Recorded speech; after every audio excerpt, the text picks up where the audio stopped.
Alright, today we're going to talk about this guy, this thing, this game, this DLC, and these really weird ape things. And we're also going to talk about Pokemon Mystery Dungeon Rescue Team DX. God, that's a fucking mouthful. And aside from the BuzzFeed quiz that I started off the game with that asked me how would I react to a hand sticking out of the toilet, not a bad game. The world is quite immersive and really fucking goddamn pretty. And at the little dungeon run kind of scenes, it very much plays like Fire Emblem or Final Fantasy Tactics. But you know what? Actually, no. Pixel Dungeon. You ever played Pixel Dungeon? It's fucking Pixel Dungeon. But I've always really liked the underlying story in Mystery Dungeon. It's always a Pokemon that is really a human. And you always want to know why, what the hell happened, what the fuck is going on. But they never tell you directly. They always leave you little subtle notes. And all in all, I'll definitely play the shit out of the demo, and if it's cheap, I'll definitely buy it. But for now, I'm just going to keep taking the quiz until I get Charmander. Until it kills me. Or kills him. Anyway, talking about dead things. If this visual animation in Pokemon Let's Go didn't make you cry just a tiny bit, then you're a soulless husk of a human being and nobody fucking loves you and I'm not inviting you to my fucking birthday party. All that said and done, this game is really Pokemon Go and the old retro yellow game. But honestly, it takes way too many aspects from Pokemon Go, and it kind of destroys the old fun of the retro game. But if you've never played it, and you've never had the experience of getting your first Pikachu, and getting this cute motherfucker, you should do that. Just don't be me. Don't give him way too many candies. I didn't get off track, you got off track. So, well, Pokemon Let's Go made a gigantic boom on the Nintendo Switch. It led to a following game, Pokemon Sword and Shield.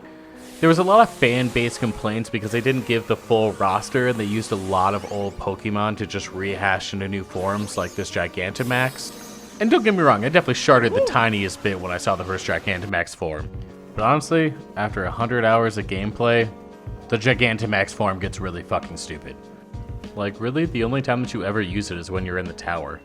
And even then you get your ass kicked. Don't laugh at me. It just becomes really dull, like it's literally lost all power. Honestly, know a lot of friends that really couldn't push through the main storyline of this game because it was so hollow. And due to the fact, I actually very much recommend doing exactly what I did. Get the bundle pack, get a friend, play it that way. It makes the game so much fucking better. They kind of left out a lot of fun, really interesting, creative Pokemon that I really miss from the generations. So that being said, paying $60 for a game as well as $30 for more expansion, I kind of hope I get more out of this game than I really expect. And the lineup was really interesting, having a hodgepodge of old and new, whether being a full roster or not. And either way, the DLC promises some of those beloved Pokemon back, so we'll see how that goes. I just hope they won't make this game continual play like Destiny 6 years down the road and they still keep releasing DLCs for it. Fuck me. Alright, I know I'm ranting, but we got one more thing to talk about. This little motherfucker. It seems to be the highlight of everybody's list. And that being said, honestly, all I really know about him is that one is a water fighting type and the other one is dark fighting. Definitely going to be an OP Pokemon. And same thing goes for this grass psychic type off-brand Mewtwo with Triforces. But Pokemon used to be for the fans, for the gamers. Now Game Freak just wants money.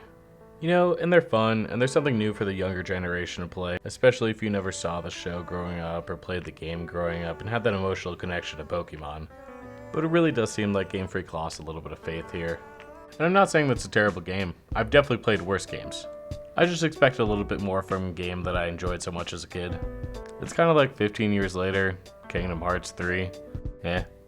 Plus this game got a lot of hype just because it was new on the Switch. And it was the first Pokemon overworld game on the Switch. And that's kind of what I'm looking for the new DLC. These big overworlds with some crazy new shit. Yeah, that shit could be badass. But until they're released next summer and next fall, I'm gonna fucking play Super Mario. Fuck it. Fuck. Fuck! Jesus fucking Christ! Alright. Fucking. You're It's okay, I'm not mad, you're mad. I got this. I don't know what you're talking about. Yeah, see? You know what I'm saying? That was so easy. I'm just fucking stupid. I'm a real man. Take real shots. Take real chances. You got this. This is my life. It's all about the hammer. Oh! Oh yeah.